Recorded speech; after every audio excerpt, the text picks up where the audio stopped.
Hey, I look a little bit crusty, but it's okay. The board behind me is not for nutrition, it was for anatomy yesterday. However, um, none of the audio uploaded, which I don't understand why, but we're going to just move on and talk about nutrition. Okay, so let me see if I can find it.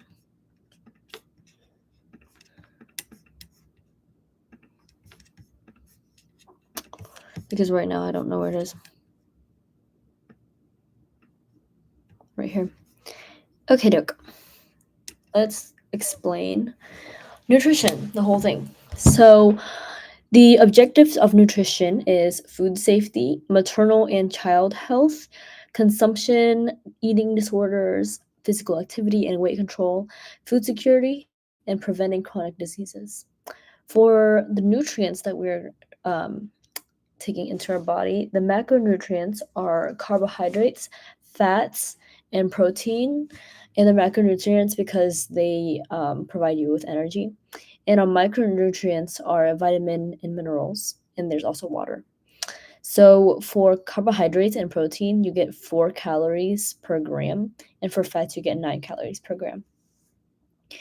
Elemental diets are formulas administered for the severely ill. So parental is administered through intravenous pathway, and enteral is through a feeding tube. And this is not sufficient to have somebody thrive, but it is basically the bare minimum. Characteristics of a nutritious diet: you need adequacy of essential nutrients like macro and micromolecules. You need moderation of fat, sodium, cholesterol, sugar, and minerals. And you need calorie control and a combination of adequacy and moderation, which is basically like you need a lot of calories, but also not a lot of calories at the same time. Balance, so like no overemphasis of one specific food, and a variety of nutrients. Some factors that can drive food choices: taste can drive it, price, convenience, associations, value, culture, health benefits, advertisements, emotional comfort, and habits. There are a couple of types of studies. You can do a case study on one person, an epidemiological study for a large population, an intervention study, which studies when you alter your eating habits, and a lab study, which can help pinpoint mechanisms. There is some ad quackery, like some things that show that something might not be truthful for food ads. So it could either be too good to be true, food supply suspicions, testimonials, fake credentials, unpublished studies, personal gain motive, the latest innovation or time tested claim, or uncited authority. Credible sources include FDA, the USDA, the AJCN, and EatRight.org. So some tools, standards, and guidelines. The main standard and guideline is the Dietary Reference Intake, which is DRI. And these provide values on nutrients for healthy populations. There are a couple parts to the DRI. The first part is RDA, you have AI, you have EAR, UL, EER, and AMDR. So first, you got the RDA, which is the recommended daily allowance. This is the daily intake sufficient to meet nutrition requirements of 97% of healthy individuals. This is used to plan nutritionally adequate diets. Meeting 70%, meeting less than 70% of the RDA means you're deficient. Meeting 70% and up is not deficient. Meeting 100% and up of the RDA is adequate or sufficient, and exceeding 150% of the RDA can be toxic potentially. So the next part is AI, which is adequate intake. This ensures adequacy when RDA cannot be developed. The third part is the EAR, which is the estimated average requirements. These are recommendations based on different life stages and gender groups. The fourth part is UL, tolerable upper intake levels, which is the maximum daily intake and identifies toxic levels. Fifth part is the EER, estimated energy requirements. This is set to maintain your body weight. So a men's basal metabolic rate,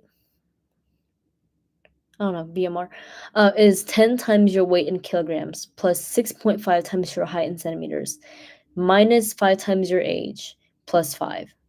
For a woman's BMR, it's 10 times your weight in kilograms plus 6.25 times your height in centimeters, and then subtract 5 times your age in years, and then subtract 161 from that. The Harris-Benedict equation for EER for sedentary lifestyle people, that's your BMR times 1.53. For moderate activity lifestyle, is BMR times 1.76. And for high activity individuals, is BMR times 2.25.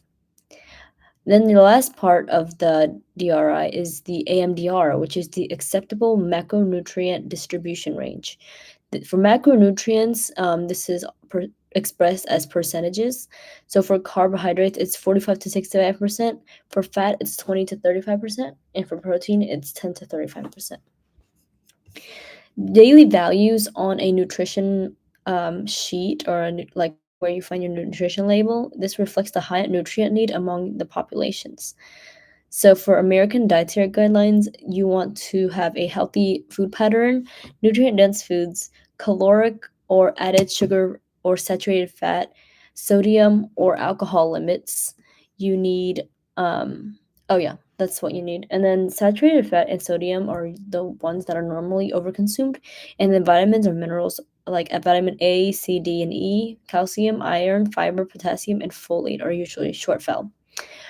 The My Plate recommendation is 1/4 of a plate of fruit, vegetables, grain, and protein, as well as 1 serving of dairy for your meal. The nutrition facts panel should have your serving size, servings per container, nutrient amounts, percentage of daily value, and vitamins and minerals. The ingredient list lists the common name of each ingredient in descending order by weight. There's multiple different types of label claims. So there's a nutrient claim, which is like fat-free, no added sugar. There's a health claim, which is like reduces cholesterol. And then a structure or function claim, which is kind of like cholesterol can reduce your like the risk of heart rate, like things like that, or not heart rate, sorry, heart attack or something like that. It'll it'll claim something as to the function of the nutrient. So the USDA recommended servings of each food group is 2 cups for fruits, 2.5 cups for vegetables, 6 ounces for grains, 5.5 ounces for protein, 3 cups of milk, and 6 teaspoons of oil. Lastly, we're going to talk about the body. So, I forgot to write down the body composition, which is, give me a second. So, the body is composed of 40% solids and 60% liquids, which is 1/3 of the ECF, 3/4 of the ICF. Um, wait, sorry.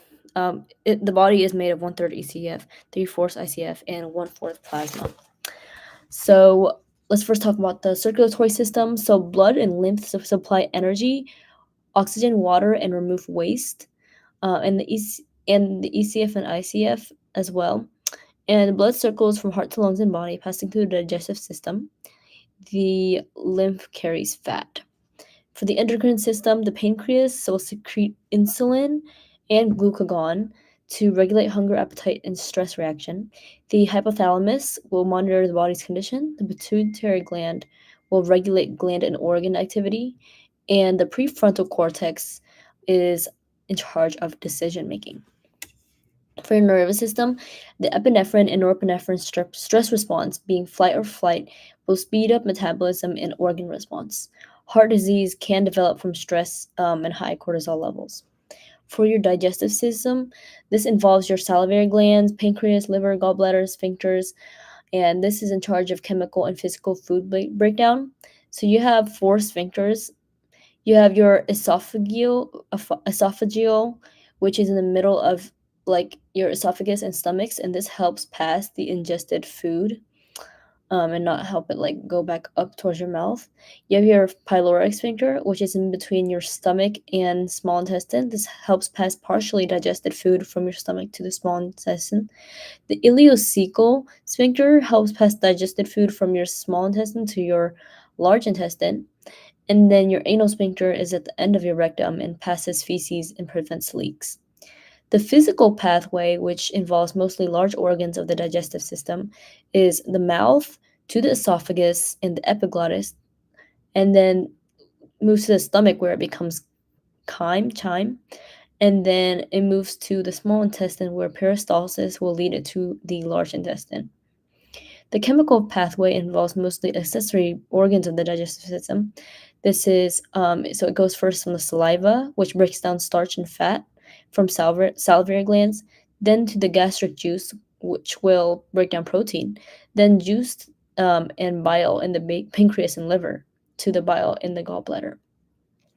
Some digestive juices include secretin, which neutralizes the duodenum pH, cholecystokinin, cholecystokinin, or CCK. It releases digestive enzymes and contracts gallbladder for bile.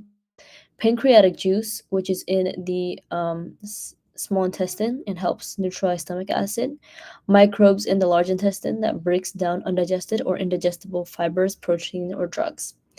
So we're going to look at the small and large intestine more in depth. So the small intestine has enterocytes, which absorb nutrients, goblet cells that produce mucus and help protect against like the stomach acid, and then enteroendocrine cells that produce CCK, secretin, and gastrin. And it also has villi and microvilli, which increase mucosal and absorptive surface area. The large intestine has a lot of bacteria. Only a small amount of carbohydrates or protein or fat escapes absorption and reaches the large intestine. And as water is absorbed, the contents become semi-solid feces.